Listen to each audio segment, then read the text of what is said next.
Should you buy the Oppo Reno 4 Pro 5G?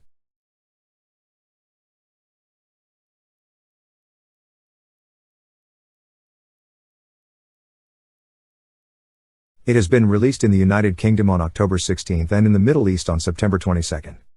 It is priced at £699.99, 2,499 Emirati dirhams, roughly $900, 1,250 Australian dollars, and comes in both space black and galactic blue. From the curved display on the front to the glass back accented with a repeated Oppo monogram and a glossy aluminum frame, the Oppo Reno 4 Pro 5G features a plush design and premium feel that masks its mid-range price tag. With its tall and narrow profile, the Reno 4 Pro 5G is incredibly easy to hold and use with one hand. The power button is conveniently located on the right side, just above the midway point for easy access. On top, it is all metal apart from two antenna bands and a microphone hole, while the bottom houses a speaker grill, a USB-C port, and a dual SIM tray. Unlike the non-5G variant, the Reno 4 Pro 5G is devoid of SD card slots for expanded storage or a headphone jack for those who dislike the lack of both. The camera bumps on the phone's back are composed of two parts, one around the triple lens setup and the other lens protruding from the base.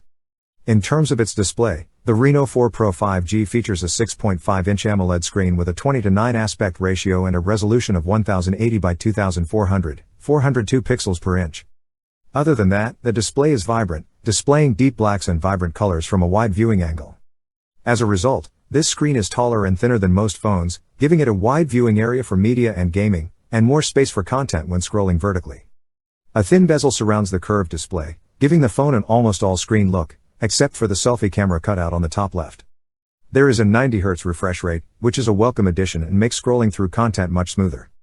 The display houses an in-screen fingerprint scanner, too, that unlocks the phone with swift speed and accuracy. You may also use the in-display fingerprint scanner to unlock the phone with great speed and accuracy. You may also use Face Unlock, which is equally quick and effective. A triple lens array on the rear consists of a 48MP f/1.7 IMX 586 Sony sensor, a 12MP ultra-wide-angle lens and a 13MP telephoto lens that supports 5x hybrid optical zoom and 20x digital zoom. The default 12MP images have a good level of detail, but when AI is turned on it can generate unnatural contrast and color levels, which is an issue with the Reno 3 Pro. You can capture a greater amount of landscape with this lens, however, quality drops in comparison to the standard lens. Pictures are muddier and lack detail and color. For wide landscape photography, this is not an issue, since HDR can enhance color composition, but for closer subjects, the images are just not as sharp.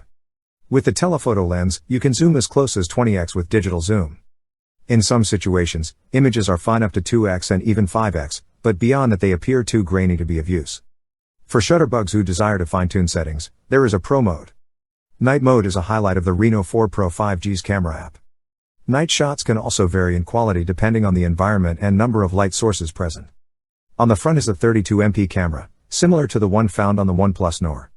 Additionally, the OS comes with an always-on display that displays the time, date, battery percentage, and notification icons at a glance. With Qualcomm Snapdragon 765G at its core and 12GB of RAM, the Reno 4 Pro 5G is zippy and responsive. The company has included its best-in-class 65-watt SuperVOOC 2.0 flash charging technology, which can charge the phone from 0 to half charge in 11 minutes, and fully charge it in 30 minutes. The Reno 4 Pro 5G dropped 14% battery during the test, which is not bad for a phone in this price range.